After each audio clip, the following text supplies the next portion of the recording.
Mon Seigneur et mon Dieu, je crois fermement que tu es ici, que tu me vois, que tu m'entends. Je t'adore avec profonde révérence. Je te demande le pardon de mes péchés et la grâce de faire avec profit ce moment de prière. Ma Mère Immaculée, Saint Joseph, mon Père et Seigneur, mon ange gardien, intercédez pour moi. Au Cénacle, dans la prière bouleversante qu'il adresse à son Père juste avant sa passion, Jésus dit qu'il soit un, comme nous sommes un. C'est l'unité. C'est l'unité qui est l'objet de cette prière passionnée de Jésus. C'est une unité qui n'est pas simplement de surface, comme un groupe WhatsApp ou un club sympathique. Non, cette unité pour laquelle Jésus prie, c'est une unité qui ressemble à celle du Père et du Fils, une unité profonde, vitale et essentielle. Et le secret, eh bien, plus nous nous rapprochons du Christ, plus nous nous rapprochons les uns des autres. Pense un peu au rayon de la roue d'une bicyclette. Si tu veux être vraiment proche de ton frère, de ta sœur, de ton ami, eh bien, rapproche-toi du Christ. Car lui, il est le centre qui rassemble tous les rayons autour de lui. Jésus le savait bien, lui qui avait dit à quel point la division est nocive et à quel point l'unité est cruciale. Jésus avait dit « Tout royaume divisé contre lui-même court à sa ruine ». Et c'est tout à fait vrai pour un pays, pour une nation, pour une société même déchirée par des conflits internes ou par des divisions, par des guerres civiles.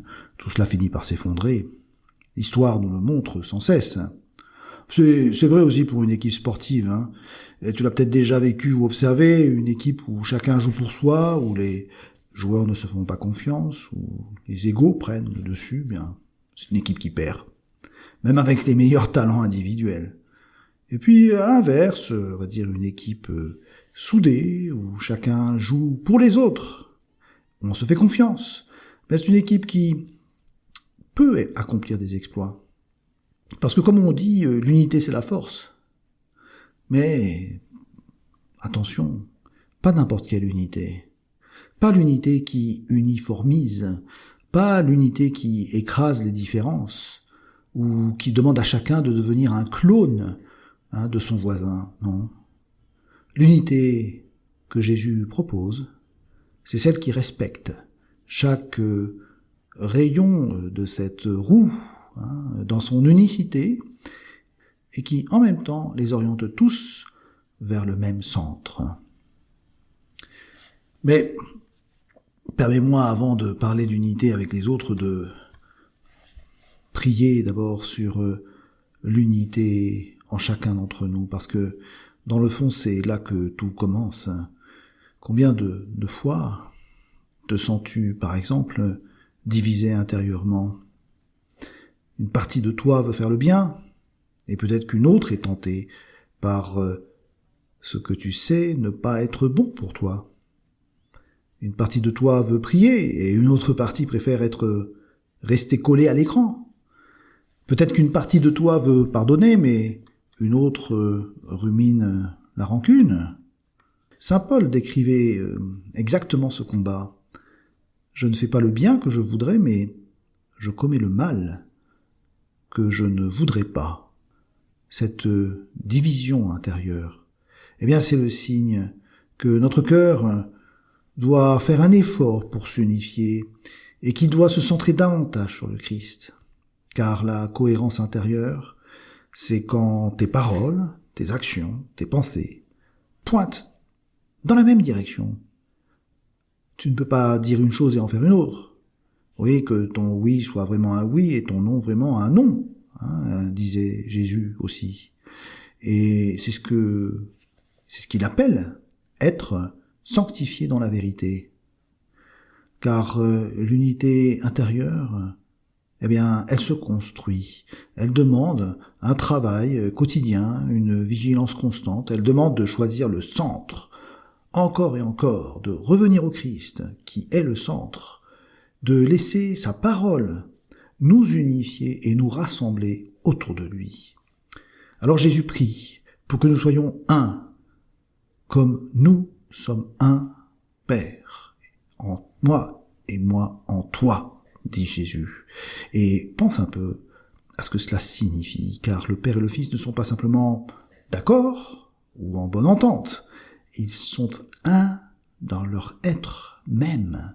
Ils sont une communion si profonde qu'elle peut dépasser tout ce que nous pouvons imaginer. Et c'est cette unité-là que Jésus veut pour nous. Pas simplement une prière le dimanche, pas juste croire en Dieu de manière plus ou moins vague, mais ce qu'il veut, c'est une vraie communion, c'est une union de vie avec lui. Et évidemment, comment le réaliser ? Eh bien, par la prière, bien sûr. Mais pas n'importe quelle prière. Une prière qui soit un dialogue, une relation, une rencontre.